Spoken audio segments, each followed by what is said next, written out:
Hari ini mata Jakarta kepada Papua hanya pada sumber daya alam. Dan ada kemungkinan manusianya mau dimusnahkan. Hidup korban. Jangan diam. Saya tidak akan langsung doa, ada sedikit yang saya mau sampaikan. Pesan dari Papua yang saya bawa ke sini.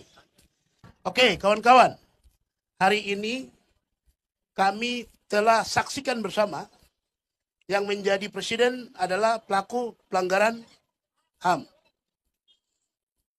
Kalau teman-teman rasakan dekat di sini, yaitu pada peristiwa pelanggaran HAM yang terjadi di era awal reformasi. Itu sangat dekat dengan pimpinan yang menjadi presiden hari ini. Tetapi kalau di Papua, yang paling dekat dengan presiden hari ini adalah kasus Mapenduma tahun 1995.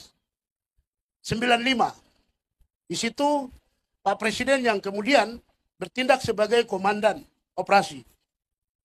Mungkin banyak yang belum tahu bagaimana catatan peristiwa pelanggaran HAM. Rumah-rumah warga dibakar. Ibu-ibu dikejar, anak-anaknya mati, ibu-ibu ditembak.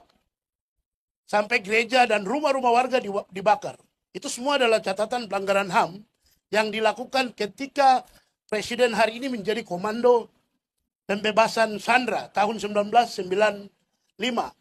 Peristiwa itu sampai saat ini belum pernah diproses hukum ataupun ditindaklanjuti oleh Komnas HAM yang waktu itu tahun 94 dibentuk. Ini kemudian menambah deretan panjang fakta pelanggaran HAM yang dilakukan oleh Kanjeng Gusti hari ini.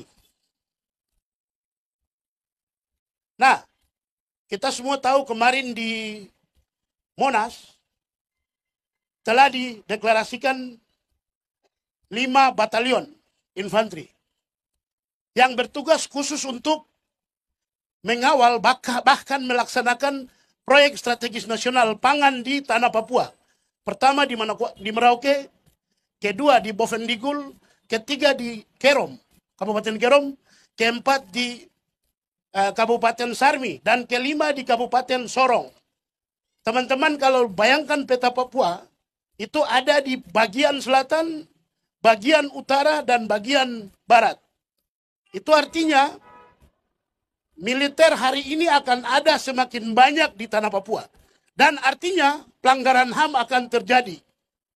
Dan itu akan menambah deretan panjang pelanggaran HAM yang telah terjadi dari tahun 1961 ketika Trikora dideklarasikan.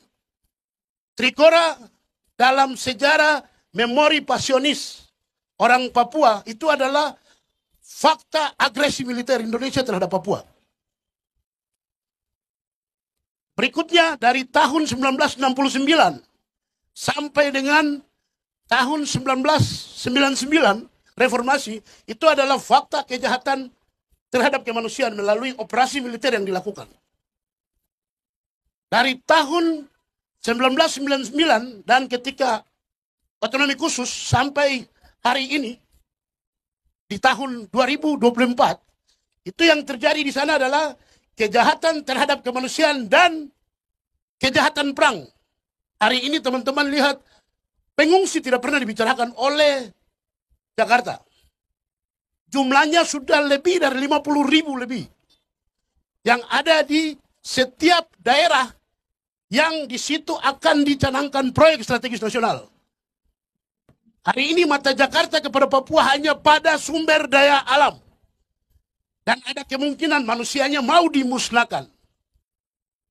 Menggempur rejim Orde Baru yang paling baru, yang baru saja kemarin dilantik. Karena militerisme akan ada dari Sabang sampai Merauke. Mari hidup korban. Jangan diam.